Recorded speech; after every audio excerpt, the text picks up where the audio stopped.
Coming up, COVID-19 continues to surge across the country, but Dr. Anthony Fauci says a vaccine is on the way. And later, UI students react to the spring break cancellation. Welcome to DITV Now, your flash update on all the biggest headlines coming out of the Daily Iowan newsroom. I'm your host, Katie Wadman. And I'm Tiana Torjan. COVID-19 cases are surging across the nation. The U.S. hit another record on Friday for the highest single-day case count so far. Over 130,000 people tested positive. Cases are steadily rising at the University of Iowa as well. Last week, 78 students and 19 staff members tested positive for the virus. These numbers are the highest they've been since early September. While the UI believes there is no classroom transmission, they are stressing to the students and faculty the importance of washing hands and wearing masks appropriately. Pfizer has just released data saying that their current COVID-19 vaccine is over 90% effective. Over 1 billion tests could be available by 2021. With over 10 million positive COVID-19 cases in the U.S., this vaccine could help cap that number. But the bottom line is, as a vaccine, it's more than 90% effective, which is extraordinary and will play a major role in what the outcome of this is going to be. The vaccine is expected to be widely available in 2021. Supporters of President Trump are protesting the unofficial results of the presidential election. Protesters gathered in cities across the nation this weekend chanting, "Stop the steal." They say the election was rigged and President Trump was the true winner. Several cited videos that showed burning Trump ballots as evidence. According to CNN, these videos were proven to be fake.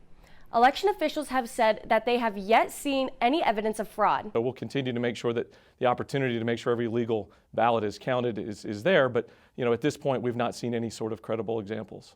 There is not expected to be any instances of voter fraud due to the high volume of paper ballots cast this election. Yesterday morning, President Trump fired Secretary of Defense Mark Esper.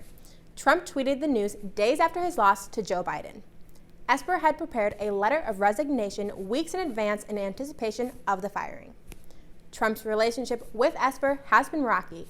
They have not agreed on several important issues, like U.S. troops hitting the streets during protests in Washington, D.C. during Black Lives Matter rallies across the country. Esper will be replaced by Iowa City native Christopher Miller.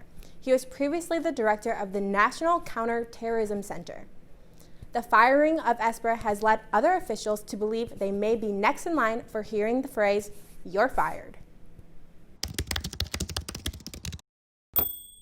The university announced a plan to cut spring break out of next year's calendar. Instead, students will get 2 mental health days. DITV reporter Oliver Wilhelm talked to students to get their take on the new schedule. So I guess it's better than nothing. It makes sense to me to not have spring break because kids are going to go off, maybe go back home, go on vacation, whatever, come back to the city. They might spread the virus around a little bit just because of that alone. 2 mental health days does not equal a week of just break. And I think that those 2 days also, there's going to be assignments due on either end of those. So it's not really a break. It's just a day where you don't have to go to class. Yeah, no, I'm bummed about spring break. I think all college kids look forward to spring break. And we get a little longer winter break, but it's cold, it's not sunshine. So, I'm bummed about it. And I think it's important for students to have that break in there just to de-stress. Students acknowledged why spring break was canceled and replaced with 2 mental health days, but they didn't seem happy about it. From Iowa City, this is Oliver Wilhelm, DITV. Get ready for some showers and thunderstorms this morning that will last through this afternoon. Cooler temperatures are returning this week. Today's high is 60 degrees with a low of 27. Thanks for tuning in to DITV Now. We'll be back tomorrow with the latest on the University of Iowa, Iowa City, and Hawkeye Nation. From Iowa City, I'm Katie Wadman. And I'm Tiana Torjan. Have a great day.